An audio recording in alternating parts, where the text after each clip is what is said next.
comment on manipule des dates en JavaScript. Alors avant, on avait Moment, mais Moment n'est plus maintenu par le créateur. En plus, c'était une librairie qui était plus lourde que Day.js, et donc du coup maintenant il faut utiliser Day.js. Day.js qui est une librairie qui existe depuis plusieurs années, mais qui commence vraiment à être en son apogée depuis que Moment a décidé de plus être maintenu. Et donc on voit clairement, hein, que c'est une alternative à Moment, c'est écrit. Donc vous faites tout simplement npm install Day.js-save pour l'installer, et ensuite vous avez tout un paquet de méthodes que vous allez pouvoir utiliser. Donc on va retrouver plus ou moins les mêmes qu'avec Moment, le start off pour que ça commence au début du mois. On a .add pour ajouter un jour, un mois, une année ou ce genre de choses. Le set pour définir une date ou une année ou ce genre de choses. Et le format qui s'écrit exactement de la même manière que Moment.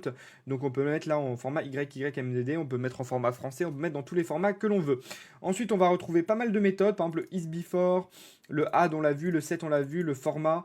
On va retrouver vraiment beaucoup de méthodes. On va retrouver également le local. Vous pouvez importer directement la langue que vous voulez, par exemple FR, ES, EN,